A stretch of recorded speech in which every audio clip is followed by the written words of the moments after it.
गुरुर्ब्रह्मा गुरुर्विष्णु गुरुर्देवो महेश्वराय गुरुर्साक्षात् परम ब्रह्म तस्मै श्री गुरुवे नमः। आपके भीतर बैठे हुए उस परमपिता परमेश्वर को, उस सच्चिदानंद स्वरूप को कोटि कोटि नमन करता हूँ। कार्तिक के 8वें अध्याय को शुरू करने की अनुमति चाहता हूँ। कार्तिक का 8वां अध्याय शुरू करें उससे पहले आइए कुछ मंत्रों का उच्चारण कर लें। हरि ओम नमो नारायण, हरि ओम नमो नारायण, हरि ओम नमो नारायण, हरि ओम नमो नारायण, हरि ओम नमो नारायण, हरि ओम नमो नारायण, हरि ओम नमो नारायण, हरि ओम नमो नारायण, हरि ओम नमो नारायण, हरि ओम नमो नारायण, हरि ओम नमो नारायण। आइए अध्याय शुरू करते हैं।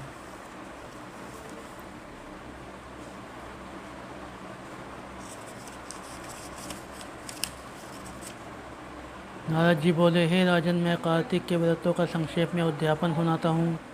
व्रत पूरा होने के फल और विष्णु भगवान की प्रसन्नता के कार्तिक शुक्ल चतुर्दशी को उद्यापन करें। तुलसी के ऊपर चारों ओर का मंडप बनाकर तोरण बनवाए और चमर से सजाएं।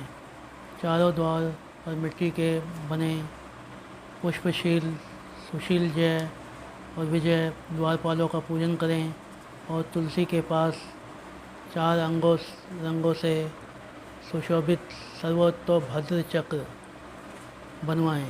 उसके ऊपर पंचरत्न और नारियल रखें। एक सुंदर कलश की स्थापना करें। फिर वहाँ शंख चक्र गदाधरी पीताम्बरी से युक्त लक्ष्मी सहित विष्णु भगवान की स्थापना करके पूजन करें। व्रती पुरुष मंडल में इंद्रादि को पूजें। द्वादशी को भगवान उठेंगे। त्रयोदशी को देवताओं उनके दर्शन करेंगे और चतुर्दशी को आप पूजन करें। उस दिन शांत और सावधानी से उपवास करें। गुरु की आज्ञा को प्राप्त करके भगवान कृष्ण की स्वर्णमयी प्रतिमा का पूजन षोडश उपचार से करके और विधि भोग अर्पण करें। रात्रि में जागरण कर भजन कीर्तन करें। प्रातःकाल उठकर नित्य नियमित तीर्थ कर्म करके पश्चात हवन करें। ब्राह्मणों को भोजन कराएं। धन का लोभ छोड़ यथाशक्ति दक्षिणा देवें। उपवास कर ऐसे वैकुंठ को पावें।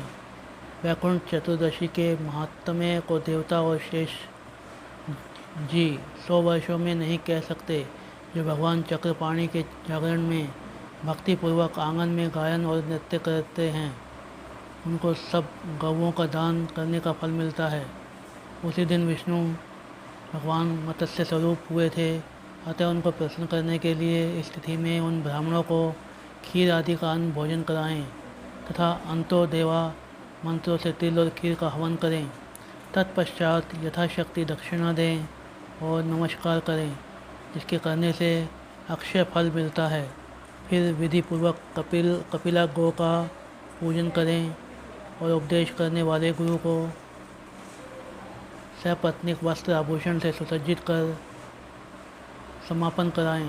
प्रार्थना मंत्र से आपकी प्रसन्नता से मेरे 7 जन्म के पाप नष्ट हो जाएं और मनोरथ सफल हो और मरणोपरांत मुझे विष्णुलोक की प्राप्ति हो।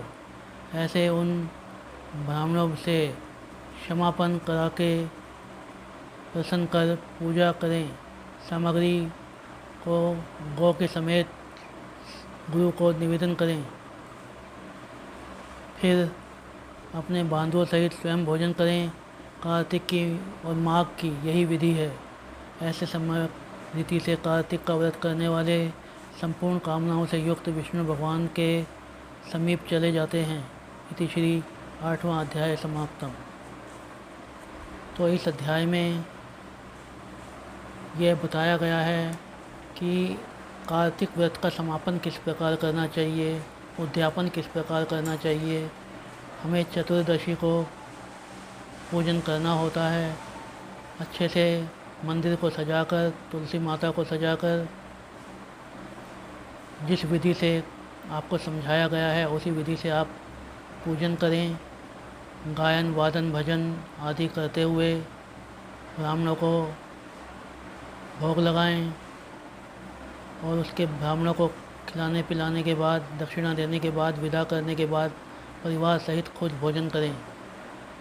इस प्रकार किया हुआ व्रत आपका संपूर्ण होता है और आप विष्णु भगवान के समीप चले जाते हैं।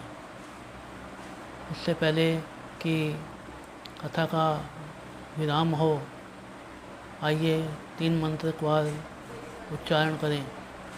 हरि ओम नमो नारायण, हरि ओम नमो नारायण, हरि ओम नमो नारायण। आपके भीतर बैठे हुए परमपिता परमेश्वर को मैं प्रणाम करता हूँ और कथा समापन की आज्ञा चाहता हूँ। जय माता दी।